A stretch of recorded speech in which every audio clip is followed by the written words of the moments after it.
A few years ago, I was renting out a small house near a quiet town. It wasn't a big property, but it was cozy, and with the growing trend of short-term rentals, I figured it could be a decent source of extra income. My wife and I were excited when we first started. It was a lot of work, coordinating bookings, maintaining the place, dealing with cleaning services, but it was manageable. At least until one night when everything changed. We had a booking from what seemed like a young family, a couple with a small child. They had reserved the place for a weekend, which was common, especially during tourist season. The initial communication was normal, polite even. They let me know they had arrived. Everything seemed fine. But that night, around 9 p.m., I got a call from the man. His voice was quiet, almost shaky, as he told me they were hearing strange noises, footsteps coming from the attic. My first thought was that maybe it was an animal, or even just the old house settling, but I promised to come by and check things out. As I drove up to the house, a strange sense of unease settled over me. It wasn't the first time a guest had reported strange noises, but something about this felt different. When I pulled up to the house, I noticed something strange. There was no car in the driveway. The family's car wasn't there, and I couldn't help but wonder why they'd call me if they weren't even home. Maybe they'd stepped out, but it seemed odd. I knocked on the door and waited, but no one answered. After a few moments, I used my key to enter. The house was eerily quiet. I called out, but there was no response. I started to look around, and everything seemed untouched. No signs of struggle, no mess. Just silence. I was about to check the attic when I noticed something that made my stomach drop. The family's bags were still by the front door, untouched, as if they hadn't even unpacked. I suddenly had the overwhelming feeling that something was wrong. Very wrong. Despite the gnawing fear, I made my way up to the attic stairs. The closer I got, the colder the air seemed to become, though there was no reason for it. As I pushed open the door to the attic, I heard something, faint, almost like a distant creaking. I flashed my light around the room. Nothing seemed out of place at first, but then I saw it. A single shoe, just lying in the middle of the floor. I went back downstairs to check the rest of the house, calling out the family's names again, but still no answer. I quickly checked the back rooms, and that's when I noticed the back door, slightly ajar. Panic started to rise in my chest. I stepped outside and called the police. I told them the situation felt wrong, like something bad had happened. By the time the police arrived, there was still no sign of the family. They searched the house, but there was nothing. No sign of a struggle, no evidence they had even stayed in the bedrooms. The officers didn't seem too concerned at first, suggesting maybe the family had left suddenly and forgotten to lock the door. But I knew something was off. A few days later, I got a call from the police. They found the car the family had been driving, abandoned about 20 miles away near a stretch of woods. There was no sign of the couple or their child, and no one has seen them since. The house felt different after that. I stopped renting it out shortly after the incident. Sometimes I think about what could have happened that night. Maybe they heard something they shouldn't have, or maybe someone was watching them. I'll never know, but that unsettling feeling, the cold in the attic, the abandoned bags, the open door, will stay with me forever.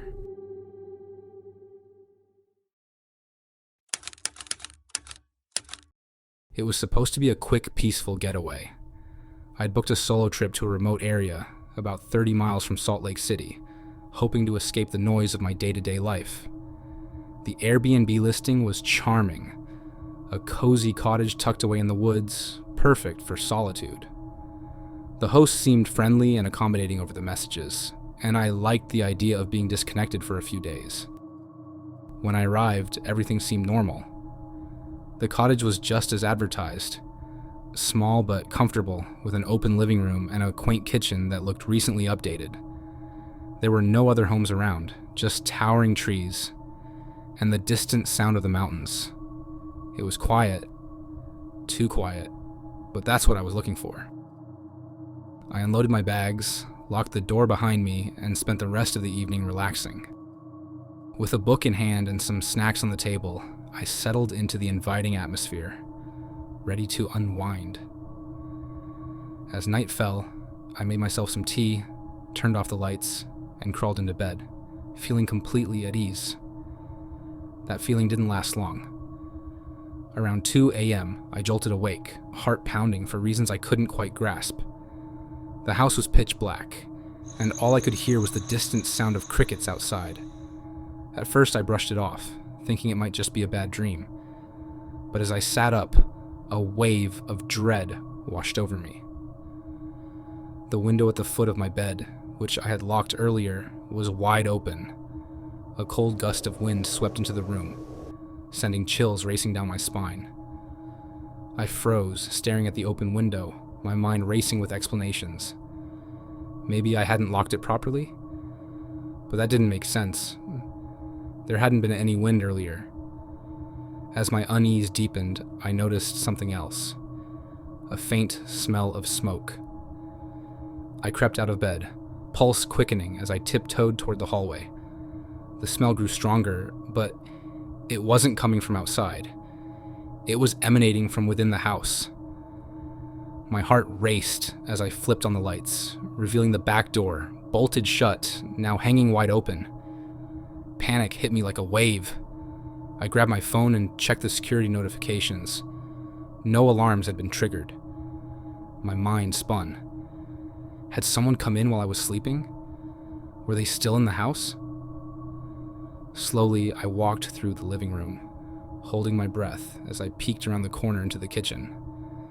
There, on the counter, sat a candle, burnt down to the wick. I hadn't lit it. Feeling trapped, I suddenly heard a faint creak from upstairs. The attic. There was no access to the attic from inside the house, but the sound was unmistakable, as if someone was walking above me. My stomach dropped. I had to get out.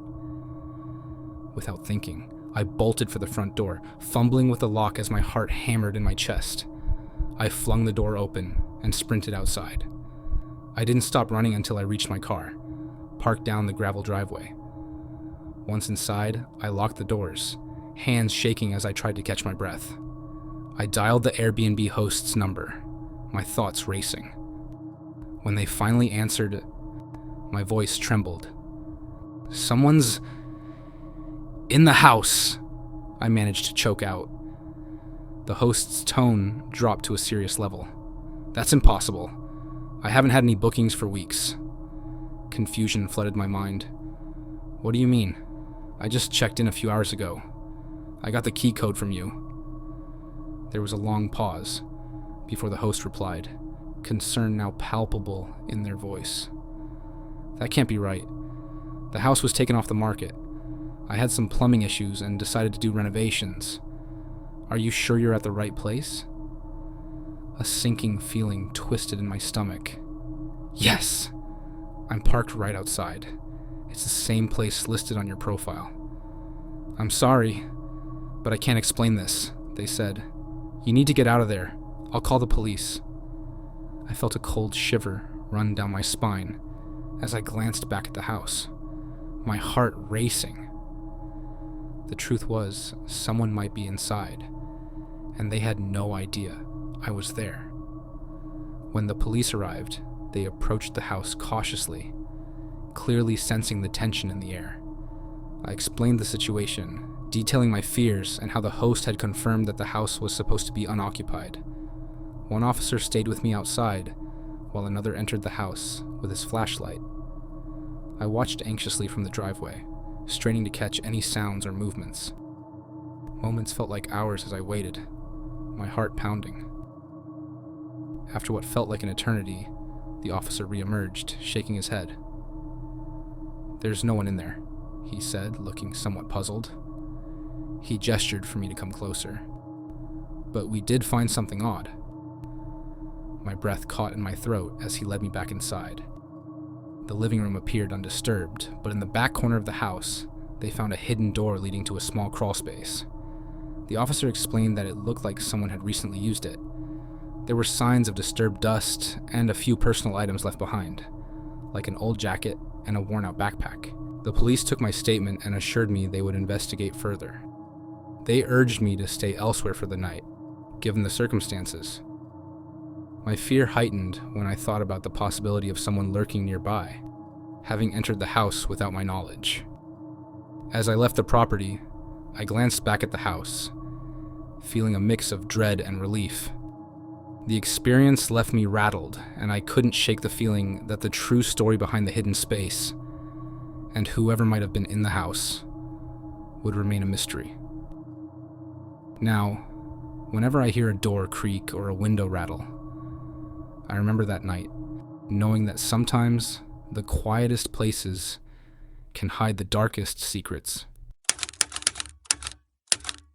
Last summer, I booked a weekend getaway at a secluded Airbnb cabin by the lake, hoping for a peaceful escape from my hectic life.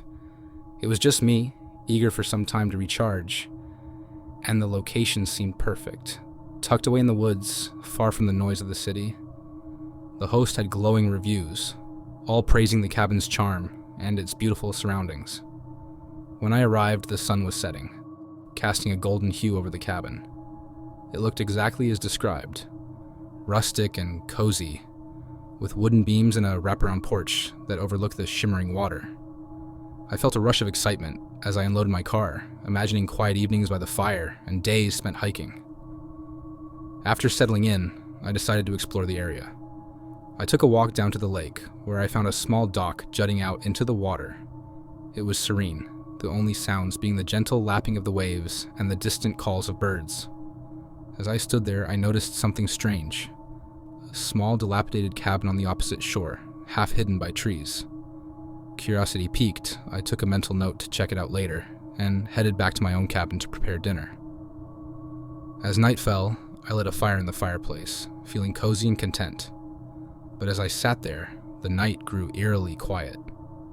The only sound was the crackle of the fire, and I couldn't shake the feeling that I was being watched. Around midnight, I decided to turn in. As I climbed into bed, I heard a faint scratching noise coming from outside, like fingernails on wood. I told myself it was just the wind or an animal, trying to shake off the growing unease. I eventually drifted off to sleep. A few hours later, I was jolted awake by a loud thud. My heart raced as I listened intently, the scratching sound now replaced by a dull thump, thump, thump against the cabin wall. Adrenaline surged through me, and I lay frozen in bed, straining to hear. I finally mustered the courage to peek out the window. The moonlight illuminated the clearing, revealing nothing but trees, swaying gently in the breeze. Just as I was about to close the curtain, I noticed something strange near the edge of the woods. An indistinct shadow, too large and still to be an animal. My breath caught in my throat. "Is someone there?" I called out, my voice trembling. Silence. The thumping resumed, this time louder and more insistent. It felt like someone or something was trying to get in. I grabbed my phone, but the screen was dark. I had forgotten to charge it. In a panic, I rummaged through my bag for a flashlight. As I turned it on, the beam cut through the darkness, illuminating the walls and floor of the cabin. I was alone, but the thumping continued, now sounding like it was right outside my door. "Please, go away," I shouted, my heart pounding in my chest. Just then, the thumping stopped. An unsettling silence enveloped the cabin, and I held my breath waiting.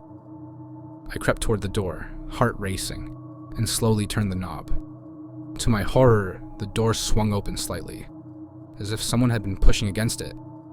I swung it wide, the beam of my flashlight cutting through the dark. The porch was empty. The only thing I could see was the forest, shadows shifting in the moonlight. My gut twisted with dread. I stepped outside, the wooden planks creaking beneath me. That's when I saw it. The shadow near the tree line, now much closer. It was a figure, shrouded in darkness, standing completely still. I squinted, trying to make out any features, but the figure remained just out of reach of the light. "Who are you?" I yelled, my voice cracking. No response. Just the rustling of leaves and the distant sound of water lapping against the shore. Suddenly, the figure turned and darted back into the trees, disappearing into the thick brush.